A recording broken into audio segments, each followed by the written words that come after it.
तो गाइज हम एक नंबर क्वेश्चन पर ध्यान देते हैं। कह रहा है कि दो वृत्तों की त्रिज्या। पहले नंबर जैसे जैसे क्वेश्चन कहते जा रहा है हम दो वृत्त बना लिए। अब कह रहा है कि दो वृत्तों की त्रिज्या हो जाएगा। पहले वृत्त की त्रिज्या जो है 19 सेंटीमीटर है। पहले वृत्त की त्रिज्या 19 सेंटीमीटर और दूसरे वृत्त की त्रिज्या जो है 9 सेंटीमीटर। यानी ये आर हो गया, ये भी आर हो गया और ये क्या हो गया, वृत्त हो गया। ये क्या हो गया, वृत्त हो गया। तो अब कह रहा है कि दो त्रिज्याएं क्रमशः 19 सेंटीमीटर और 9 सेंटीमीटर, उस वृत्त की त्रिज्या ज्ञात कीजिए। यानी उस वृत्त की त्रिज्या ज्ञात कीजिए मतलब कि इधर भी एक वृत्त बन रहा है और इसकी त्रिज्या कह रहा है कि ज्ञात करने के लिए यहाँ हम कैपिटल आर दे देते हैं। इसलिए दे देखिए दोनों का योग जो होता है हमेशा बड़ा ही वृत्त बनेगा, इसलिए हम बड़ा देते हैं। तो परिधि इन दोनों वृत्तों की परिधियों के योग के बराबर है। तो पहला नंबर देखते हैं, इसका योग कह रहा है तो जोड़ दिए। कह रहा है कि इसका परिधि, यानी यहाँ पर हम लिख देते हैं कि यह क्या है, पहला वृत्त है और ये क्या है, दूसरा वृत्त है। यह पहला वृत्त और ये दूसरा वृत्त, इसका दोनों का योग इसका होता है 2 पाई r1 देते हैं प्लस 2 पाई r2 देते हैं इक्वल टू 2 पाई वर्ग की r देते हैं। यहाँ पर क्या होता है कि 2 पाई कॉमन ले लेते हैं तो यहाँ पर r1 जोड़ r2 equal to 2 pi r।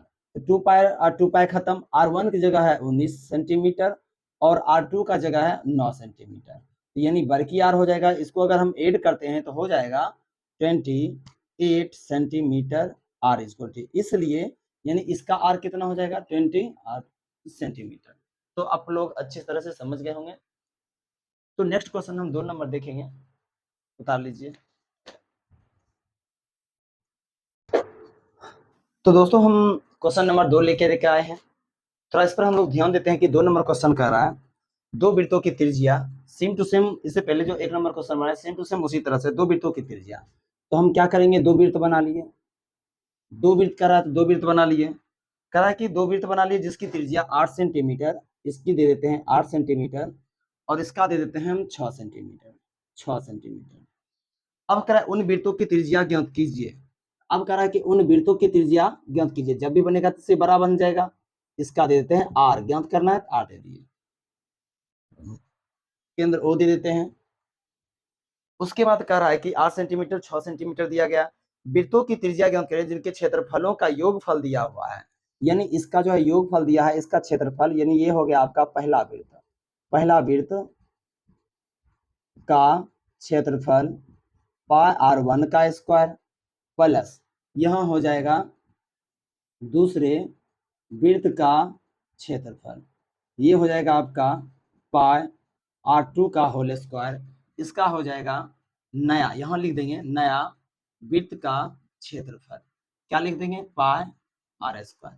इसमें से हम लोग क्या करते हैं कि पाई कॉमन ले लेते हैं तो बच जाएगा r1 का स्क्वायर प्लस r2 का स्क्वायर और बराबर हो जाएगा पाई वर्ग की r स्क्वायर। पाई और पाई खत्म, r1 कह रहा है तो इसका मतलब 8 का स्क्वायर और इसका कह रहा है कितना 6 का स्क्वायर बराबर r स्क्वायर।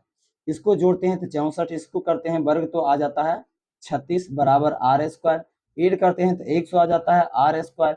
यह स्क्वायर तो इधर आएगा तो आप लोगों को कितना हो जाएगा रूट अंडर 100 बराबर r। 100 को हम लिख सकते हैं 10 गुना 10 बराबर r, 2 10 है तो इसका मतलब 1 10।